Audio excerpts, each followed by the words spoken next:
Let's start with Rush Limbaugh, dumped by the group seeking to buy the St. Louis Rams. The Reverend Al Sharpton was critical of Limbaugh's potential involvement with the Rams, and Pat Buchanan is an MSNBC political analyst.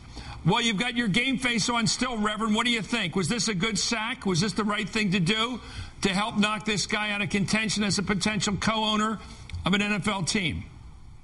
Yes, I do. I think that it started when the players themselves objected to it based on the fact that Mr. Limbaugh had made certain statements such as saying that the NFL now looked like the Crips and the Bloods without weapons, making derogatory statements against Donovan McNabb. And I think that if you want to be an NFL owner, you have to be accountable for what you say about those that generate the money in that league. And I think that Mr. Limbaugh, who has made a career out of holding people accountable, had to be accountable to his own statements. And I think he ultimately was. Let's remember here, Chris, his name was withdrawn by those that submitted his name. The NFL, nobody disqualified him. They withdrew his name. So he can have all these grandiose ideas of a conspiracy. What sacked him was the people that brought him to the party, withdrew him from the party.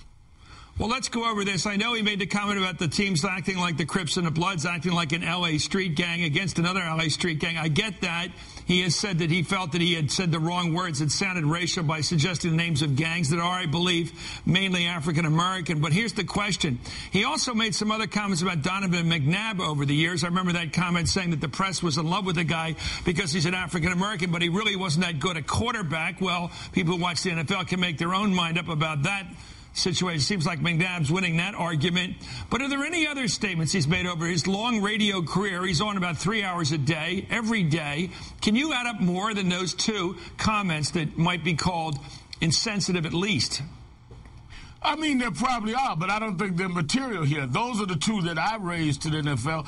Those are the ones that the NFL players raised. We're not talking about his politics here or even his racial views. We're talking about he's asking to be part of an ownership of a team that will vote on the decisions of NFL contracts for players, vendors, stadium workers, and what he says about that industry is pertinent. I think they're trying to broaden the argument. It's a very narrow argument about the NFL and about the privilege of being part of the ownership. He has the right to apply. He does not have the right to be an owner. That's up to the NFL. But what happened here is the people that were bringing him in decided to withdraw him. And I think that all of these other implications really don't deal with the fact that the people that thought he was an asset began to think he was a liability. He's trying now to make this like this is some wounding of American conservatism. He was rejected by his own partners ultimately.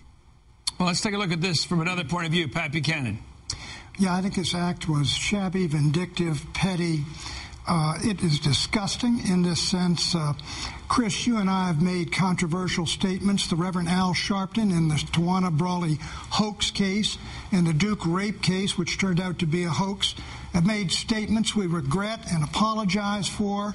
At the same time, to blacklist an individual, just like they used to do out in Hollywood when they were communists, cost them their job because of something they said when those folks did terrible things.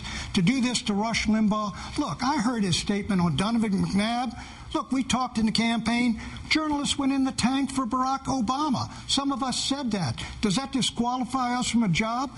He was wrong about McNabb. McNabb had a great season that year, so he made a wrong statement. You deny a man a position like that, this is blacklisting in my judgment. It's contemptible. Liberals used to condemn it. Well, first of all, I felt that, and still do, that Barack Obama inspired me in that campaign. Well, I'm not talking about you. Like in the tank if you want. Let's take a look at, no, I'll stand by my words. Here we are in that regard. Let's take a look at, well, she can respond as well.